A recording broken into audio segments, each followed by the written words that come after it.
ಬಿಜೆಪಿಗೆ ಐತಿಹಾಸಿಕ ಗೆಲುವು ಸಿಕ್ಕಿದ್ದಕ್ಕೆ ಪ್ರಧಾನಿ ಮೋದಿ ಅವರು ಕೂಡ ಸಂತಸ ವ್ಯಕ್ತಪಡಿಸಿದ್ದಾರೆ. ಟ್ವೀಟ್ ಮಾಡಿ ದೆಹಲಿ ಜನತೆಗೆ ಅಭಿನಂದನೆ ಸಲ್ಲಿಸಿದ್ದಾರೆ. ಎಕ್ಸ್ ಖಾತೆಯ ಮೂಲಕ ಟ್ವೀಟ್ ಮಾಡಿದ್ದಾರೆ. ದೆಹಲಿ ಜನರು ತಮ್ಮನ್ನ ಅಥವಾ ಬಿಜೆಪಿಯನ್ನ ಗೆಲ್ಲಿಸಿಕೊಟ್ಟಿದ್ದಕ್ಕೆ ಅಭಿನಂದನೆ ಸೂಚಿಸಿದ್ದಾರೆ. ದೆಹಲಿಯಲ್ಲಿ ಅಭಿವೃದ್ಧಿ ಗೆದ್ದಿದೆ, ಉತ್ತಮ ಆಡಳಿತ ಗೆದ್ದಿದೆ. ಬಿಜೆಪಿಗೆ ಐತಿಹಾಸಿಕ ಗೆಲುವು ತಂದುಕೊಟ್ಟಿದ್ದಕ್ಕೆ ನಿಮ್ಮೆಲ್ಲರಿಗೂ ಕೂಡ ಧನ್ಯವಾದಗಳು. ನನ್ನೆಲ್ಲ ಸಹೋದರ ಸಹೋದರಿಯರಿಗೆ ಧನ್ಯವಾದಗಳು.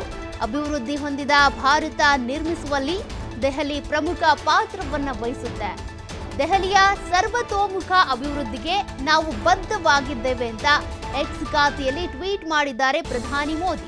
ಈ ಮೂಲಕ ದೆಹಲಿಯ ಜನತೆಗೆ ಧನ್ಯವಾದಗಳನ್ನ ತಿಳಿಸಿದ್ದಾರೆ. ಪ್ರಮುಖ ಅಂತ ಬಂದ್ರೆ ದೆಹಲಿ ರಾಷ್ಟ್ರದ ರಾಜಧಾನಿ. ಬಟ್ ಪ್ರಧಾನಿಯಾಗಿ 3 ಬಾರಿ ನರೇಂದ್ರ ಮೋದಿ ಅವರು ಆಯ್ಕೆಯಾದರೂ ಕೂಡ ಬಿಜೆಪಿ ತೆಕ್ಕೆಗೆ ದೆಹಲಿ ಮಾತ್ರ ಸೇರ್ತಾ ಇರಲಿಲ್ಲ. ಈ ದೆಹಲಿಯನ್ನ ನಾವು ಗಿಟ್ಟಿಸ್ಕೊಳ್ಳೇಬೇಕು ಅಂತ ಪಣ ತೊಟ್ಟಿದ್ರು ಈ ಬಾರಿ. ಹಾಗಾಗಿ ಅವ್ರು ಮಾಡಿದಂಥ ಕ್ಯಾಂಪೇನ್, ಅದರಲ್ಲೂ ಕೂಡ ಇತ್ತೀಚೆಗೆ ಕೇಂದ್ರ ಬಜೆಟ್ ಮಂಡನೆ ಏನಾಯಿತು, ಆಗ 12 ಲಕ್ಷ ತೆರಿಗೆಗೆ ರಿಲ್ಯಾಕ್ಸೇಷನ್ ಸಿಕ್ತಲ್ಲ, ಅದರಿಂದ ಕೂಡ ಮಧ್ಯಮ ಹಾಗೂ ಬಡವರ್ಗದ ಜನರು ಬಿಜೆಪಿ ಕಡೆ ವಾಲಿದ್ದಾರೆ. ಈ ಹಿಂದೆ ಕೂಡ ಬಜೆಟ್ ಮಂಡನೆ ಸಂದರ್ಭದಲ್ಲಿ ಅದನ್ನ ಯೂಸ್ ಮಾಡ್ಬೋದಿತ್ತು.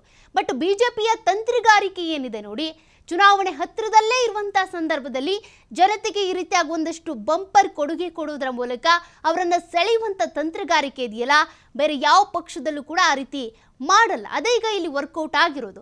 ಇನ್ನು ಆಪ್ ಅಂತ ನೋಡೋದಾದ್ರೆ ಸ್ವಯಂಕೃತವಾಗಿ ಒಂದಷ್ಟು ಆರೋಪಗಳು, ಅಸಂಬದ್ಧ ಹೇಳಿಕೆಗಳಿರ್ಬೋದು.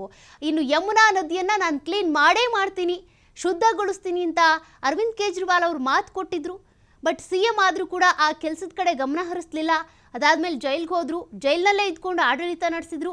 ಹೊರಗೆ ಬಂದ ಮೇಲೆ ಅತಿಶಿ ಅವರಿಗೆ ಅಧಿಕಾರ ಕೊಟ್ಟರು. ಇಷ್ಟೆಲ್ಲ ಅಸಮಾಧಾನ ಏನು ಜನರಿಗೆ ಕಾಡ್ತಾ ಇತ್ತು. ಹಾಗಾಗಿ ಕೊನೆಗೆ ಬಿಜೆಪಿಗೆ ಈ ದೆಹಲಿಯನ್ನ ಕೊಟ್ಟರು ಈಗ. ಹಾಗಾಗಿ ಬಿಜೆಪಿಗೆ ಭರ್ಜರಿಯಾದಂಥ ಗೆಲುವು ಈ ಬಾರಿ ಸಿಕ್ಕಿದೆ.